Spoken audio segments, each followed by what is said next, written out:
All right, welcome everybody to our first episode of the CloudSapio Cybersecurity Sync Podcast. I'm the host, Massimo, and with me I have Massimo Barone. He is with SmartCard Marketing Systems. And welcome, Massimo. Thanks for coming on. Pleasure. So I just wanted to talk a little bit about SmartCard, and if you want to just give us a little bit of background about SmartCard, and if you can just tell us about a little more about what you do. Sure. I'm the CEO of SmartCard Marketing System Inc. We've positioned the company as sort of a tech fund in the method in which it delivers its practice, in the sense of platforms as a service, a very specific category. We've got a portfolio of 22 applications that cater to cloud, e-commerce, blockchain, and mobility. And our specialty is payments. So payment modeling, infrastructure, architecture, which is composable. We went after a market that is agnostic to the acquirer, so that the client has the flexibility of not only importing a model that supports business intelligence for an industry, but they can own the architecture to the payments and build out essentially their own footprint. That's awesome. So it sounds like it kind of gives the flexibility to companies and organizations to build out their own payment structure, payment systems, and infrastructure of how they want it to be designed in-house. Correct. The limitations of the past are the bank controlled the resources, which decided the channel for your payments. Today, the environment is the client can own the payment infrastructure, suit themselves out in different markets and different models like B2B, B2C, peer-to-peer, or a combination. So we believe that the modeling of it requires a dynamic infrastructure. And if you give the client the tools and help them build out that model, you become a successful partner, and you have a very long-term sticky business with them. That's awesome. It sounds like it's kind of like a pass system for payment infrastructure. Is that kind of an accurate assumption? Yeah. That's the magic. At the root of every business, it's about payments. Yeah. So absolutely. we go for the core. No, absolutely. And so I kind of want to dig into this for a little bit.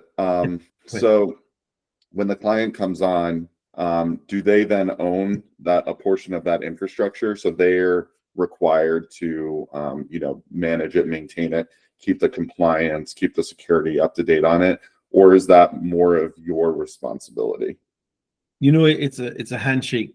In our past model for platform as a service, we take on the role of managed compliance, or the customer has different protocol or parameters that they're already managing, or relationships that they need to manage it for. And we come in and simulate or package up the solution to meet those needs. And then in some cases, the client wants to develop out a payment solution. So we bring in the PCI, the SOC 2 in our technology, and then we help certify the devices, the wallet, or depending what's required, and take it to the underwriting so that they're compliant with their financial institutions, or we bring them the financial institution that will support their model. Okay? Because it's a misconception that banks will support every industry, or they will support every customer's intentions, and that's not the case. So we play two roles in with the customer. Sure. So it sounds like from your role, depending on what the client needs, what the needs of their organization is, you can provide them with like a full package, which is including the PCI, DSS, SOC 2, ISO if needed, all that security compliance. You can manage all that for them, or they can kind of take all that on themselves if they choose to do that. Is that correct? It's we have a license to own model. So they can enter into the platform as a service. We reduce their capex, and give them a model that can accelerate going to market with all the requirements and compliance, regulatory, and so forth. Or they can buy out the infrastructure. We certify for them, and they can have a managed out runway. And that becomes very important because in some cases, stakeholders are involved and they want to own the infrastructure. So we treat it as a one-by-one negotiation, but give them the ability to own it, which plays into their valuation, their strength, and their ambitions, of course. That's awesome. That's yeah, it sounds like you guys have a lot of flexibility in terms of your offerings, which is probably great for such a vast, wide market. Being able to provide those different types of offerings from, the entire infrastructure, owning all of that versus just, managing parts of it. It sounds like the clients have like a lot of options there that they can kind of pick and choose what works best for them based on where they're at and what the financial, limitations are or needs of the organization are. Yeah, absolutely. I think what you got to remember is when you bring a customer this type of environment, it's met with a lot of red tape. Yeah, we have to get through the education process. Then they have to deal with the challenges of, is it really possible? We then, either bring them financial institution, or we work with theirs, and then we introduce the model to their institutions. They go through red tape, and once they finally approve us, then the journey can begin for the client. And we specialize in that very model, and it's growing. We believe it's the future because there's a few things that happened in the last few years. We know with COVID and everything that went on. Banks have failed during that time, not necessarily related to COVID, but infrastructure-wise and banking, and many clients' solutions that were tied to one bank, imploded or disappeared, or customers were left with no infrastructure because it was on the bank system. Here we're that independent model that says go where you want, connect to who you want. Obviously, there's risk and there's a managed portion of that business, but it's a very profitable one. Well, I love the aspect of kind of taking a little bit more of that infrastructure on and control back to the company versus having, like you said, having to rely on banking institutions or any type of financial institutions to manage that for you versus, you having that control and having the flexibility to, do with it what you need, based on the needs of the organization. Because it sounds like a lot of these things that companies are going to need is going to be really, really specific to what they're providing or what they're able to do. And sometimes going, outsourcing that to a bank or something like that, they might have like just too large of a package where it's, might be too expensive, or their offering just doesn't fit the business model. So it sounds like with what you guys are providing, it provides so much more flexibility for the company. Well, absolutely. Look at it from the client's perspective. Even for a financial institution, the limitations of them connecting to other partners, right? And then when the client does it on their behalf, what happens is that they can get into true payment orchestration.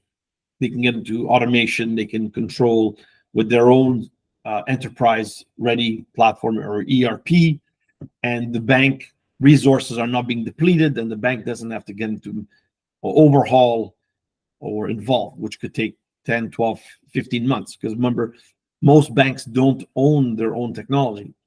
Okay, so you have to deal with many third-party vendor decisions, which becomes a very complicated mess. Right. When you take on the structure, you point, click, and go. And you can organize it as you wish. Obviously, you have to comply, but you have freedom of payment processing, and that's what the market is leaning toward. So we're trying to champion that, and we're releasing something very shortly on AWS in the marketplace, which will give clients an agnostic architecture that will give them cross-border payment host switch that is PCI on a tokenized engine run by our granular chain platform. So they're going to have all that encapsulated into one host environment, just the same as you'd activate a server on AWS's marketplace. So That's awesome. Yeah, and we're really excited about it. But look, the challenges that market looks at it and says, okay, that's quite unique, but will it work? So but we're betting it will. That's really awesome. It sounds like that's something that a lot of people are going to take advantage of, being on AWS as well. So I want to kind of shift gears here just a little bit and just find out a little bit more about you and your background. How did this? What is your background? How did you get into SmartCard, and how did this all come to be? Well, I was from young. I was in family business. My dad was a master chef, the hotel business and so forth. And early on, he ventured out into entrepreneurship, concession hotels and the resorts and banquet halls, and squirrel systems and technology cash registers were already starting to come into market. And then I left family business early on in 95, 96, and went to work for one of Canada's first digital banks, M-Banks. And I was just blown back by what was happening, and it was just like a granular aspect that was undergoing. And I said, if this is the way payments was going to evolve, e-commerce itself was, and I just jumped on. And I've never been a Me Too person. I've always been a build out model business intelligence type. And I launched I've had the opportunity to launch several companies in the payment space, bring them public. I've had the opportunity to see them grow, and then at the same time, I saw where the markets and the banks completely crashed out. From the crypto to the financial infrastructure, and in two cases, we were almost taken out because our acquirers and our processors were completely obliterated. And I realized that there was more of a market in licensing than it was in direct payment services. And that gave me a global footprint to be able to partner and leverage networks. And I just saw that grow. And here we are. And if anything, the last 2-3 years has proven that financial institutions, the ones that survive, get bigger, but they close their client pool to the 80 versus the 20. And that means that bringing a solution to market has become more difficult. The bar is raised much higher, and the price point to entry is costly versus back in the day. So I invest in owning that middle market investment where small and medium enterprise can't afford to make the jump. And then from there we grow. So it helps me leverage that the client as a partner, essentially. Yeah, I love that. I love the model. I love the way that you have kind of how your career has kind of shaped you to where you are right now.